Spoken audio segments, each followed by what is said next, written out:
Welcome back to another episode of the music industry and me. I am a darling and I am here to share with you everything music industry, from personal stories and anecdotes to knowledge to tips and tricks to whatever. Let's get into it. So last episode we were talking about my first studio experience. So now I'm gonna go into a story time of me being in the studio and how the men in the studio have just been inappropriate. Like, there's no other way I can say that. They were just inappropriate. I had gone to the studio. Once again, I'm not naming people. We're gonna use fruit. Fruit. Ooh, ooh, ooh. If you get it, you get it. What should we call this guy? What fruit does he remind me of? We'll call him pineapple, okay? So I had this friend, I use that term very loosely. I had this friend, I'm going to refer to him as Pineapple. So Pineapple liked to invite me to the studio with him because he knew, I was a singer, I was trying to meet other artists, and he also was a producer and sound engineer. So he was already in that space, meeting people. So I go to the studio one time, I traveled, I don't know where the hell it was. It was literally random or spontaneous, and I literally tell him, like, I don't like it when you spontaneously invite me to the studio. Like, if you knew you had a session, you could have told me days before. Like, I don't know, I just don't like things being sprung on me last minute unless it's an emergency, and it was not an emergency. So anyway, I go to the studio and there is this other guy who's an artist and he's recording his stuff and he sounds really good. Like, I'm not gonna lie to you, like, he's a really good rapper and singer. So I was just there listening, being inspired, just like watching the whole process, just absorbing, taking it in. And I think maybe I had brought my laptop and I was mixing, because I think Pineapple at that time was kind of teaching me how to mix. So he would send me stems, or I would go onto this website that he told me to go on, download stems, mix it, send it over to him, and then he'd give me feedback. That's kind of like what was therapeutic to me over the lockdown period, was mixing. I don't really do it anymore, but like, I kind of know what I'm doing. Long story short, I'm not going to go into too many details of the studio session, but the studio session was a vibe. Like, it was cool. So the artist, let's refer to him as, what's the fruit that I could use for him? I'm trying to use fruits that like relevant to these people, but it's not that deep because they're literally fruits. Let's call him Kiwi. So we have Pineapple and we have Kiwi.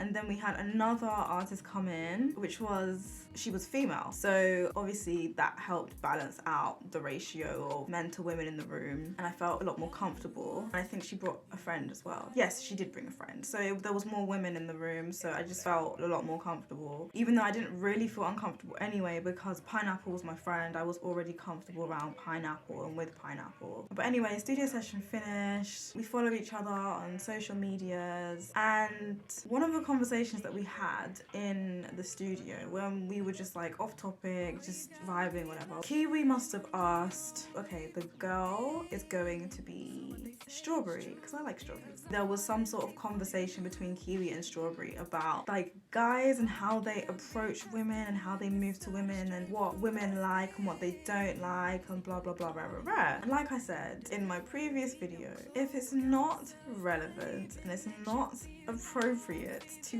what we are talking about and what we are doing in the studio, i.e. music, I'm not going to engage or participate in it, because it, one, distracts, and two, I can kind of already see where this is going. Because why are you bringing it up?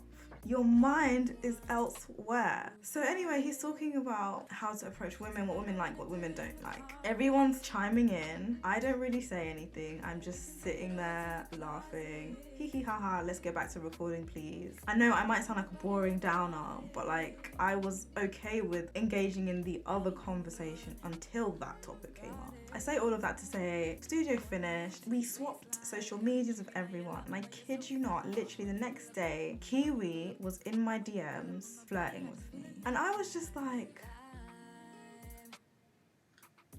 what? I was just like, what?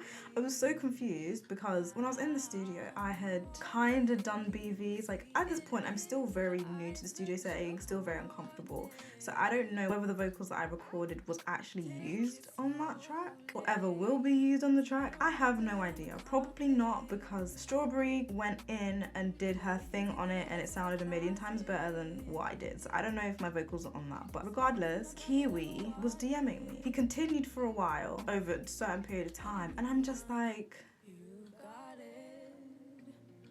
what? Like, I was just so baffled. I literally went to the studio. I was probably in a hoodie. Actually, I had a jumper on. I had jeans, no makeup, just regular, like nothing like this, not dressed up, not glammed up, nothing. Like, I am here to work. When I go to work, I don't wear makeup, okay? I don't wear makeup at all. This is even a lot for me now. So I was very confused, and as this was happening, I did message Pineapple, because Pineapple is the reason why I was even introduced to Kiwi, right? So I'm telling Pineapple, yo, your mate is DMing me, what's going on? We were laughing together and we were just like, oh my gosh, this is so funny, because literally yesterday we were talking about like how to approach girls and how to move them and DM them, and he's literally moving like this now to me. So was he literally saying all of that because he was trying to figure out how to approach me, type of thing? Embarrassing. But we move, and in that moment I was laughing it off, but it wasn't funny. Like, not trying to be funny, Pineapple, but I'm your friend and he's your friend. So if I've come to you and I've told you I don't like this isn't funny, this is blah blah blah, I'm not coming to any more studio sessions. If all of the guys that you introduced me to are gonna try to move to me, then surely you should speak to your mates and let them know, yo, this is inappropriate. If you want to flirt with her or if you want to chat to her, like, don't. Basically, just let it be known from the get-go. Like, don't do that. Or if I've said that to you, now go to him and talk to him and have that conversation and be like, yo, it's not cool you moving to my friend. She felt uncomfortable, she feels uncomfortable, she actually rates you as an artist and a musician, and now you've completely, like, you've made things complicated because she doesn't want to work with someone who fancied her. Because, I mean, you're just not going to respect me as an artist and as who I am because you are thinking about one thing. Or you're gonna be thinking, oh, if I do this for her to help her with her career or musically, then I'm gonna get this. No. That's not how it works. And this is why I always say, I do not date men in this industry. I'm not gonna be one of those girls who sleeps her way to the top. I'm not gonna be one of those girls the men thinks they can walk all over. And this is exactly why my journey within this industry is taking a lot longer, because I keep coming across people who are really great and really established within the industry, but they want other things from me. They don't see me as a human being. They don't see me as an artist. They don't respect me. They see me as, oh, she's a pretty girl, or oh, she has a nice body. So do you see my dilemma? I have to tell the story because this is one incident. I'm no longer friends with Kiwi, and I was never really friends with Kiwi. I don't speak to Kiwi, and I am no longer friends with Pineapple, because with Pineapple, I feel like there were a lot of situations that were happening back to back, which were just red flags. And because he was my friend, I let them slide. But I was just like, no, because if you were actually my friend and you actually respected me as well, you wouldn't do these things, or you would address certain things that would happen or that I would raise to you. But you're not advocating for me, you're not advocating for women as much as you claim and as much as you think you are. So I don't want to be involved with either parties. It's very, very important that if I say to you I feel uncomfortable within this setting, or this person did something that's rude, that whoever has brought you into that setting addresses it, because then that shows you that they hear you, they believe you, they're gonna fight for you. It's the whole thing about being comfortable within the studio, comfortable within the team of people that you're working with, comfortable environment. If your environment is not comfortable, how can you create? I can't stress that enough. If the environment is not comfortable, how can you create? Because you're no longer thinking about the art, you're worrying about whether this man's gonna chat to you, whether this man's gonna touch your shoulder, whether this man's actually gonna send you your mix when it's done, or whether he's gonna hold it over your head because you've rejected him for a date. It's stuff like that. It's actually ridiculous. So when people be bugging me like, where's the new music? you actually don't know what I'm going through behind the scenes. You don't know how many people I'm having to cut out, or what they're holding over my head, or why things are going so slowly. Like, there are so many different factors to count into it, and I think that is another important thing for artists coming into the industry, to understand that the team of people, or just the people that you surround yourself in general, is so important. Not only do you have to trust them with the music, that they won't run off and, I don't know, sell your song to a label, but also the fact that they care for you as a human being. Like, put the music aside, at the end of the day, me and you, we're human beings, right? On this earth, having human experiences. So if something bad happens to me, it's not music related. Are you gonna be there for me? Do you actually have my well-being at the forefront of your mind, or do you just not care? Do you not see me as a human being? Do you not think that those are valid things as a person, as a human, as a friend, a business relationship, whatever? Do you not think that that is important as well? There was just a lot of that missing from a lot of the people that I started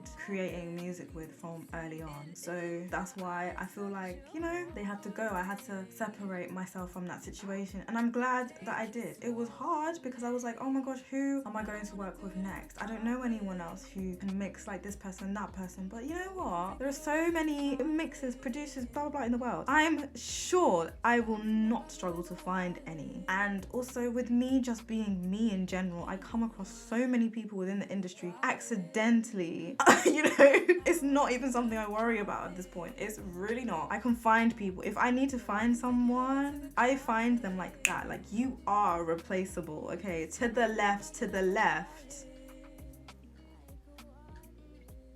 I don't hear a lot of women come forward and talk about these experiences because they, you know, they are very uncomfortable. It's horrible to relive, it's traumatizing, and I wouldn't be surprised if this is why a lot of talented people walk away from the industry, because there are a lot of predators around pretending that they want to support women, and that's really not on their agenda. That's not their intentions at all. But as I always say, nothing and no one is going to stop me from achieving my dreams. Nothing and no one is going to stop me from making the music I want to create. Nothing and nobody is going to get in my way, because the devil works hard, but I work so much harder. God works so much harder. And guess what? The devil never wins. I would love to hear if you guys have any stories. If you feel comfortable enough to share them with me, you can DM me on my social media, or you can leave them in the comment section below. If not, thank you for watching the video. Don't forget to like, comment and subscribe to my YouTube channel, and turn the notification bell on so you don't miss an upload. I will see you next time. Bye. I don't wanna do it on the carpet. We can take it over to the closet. Slide into my pocket like a wallet.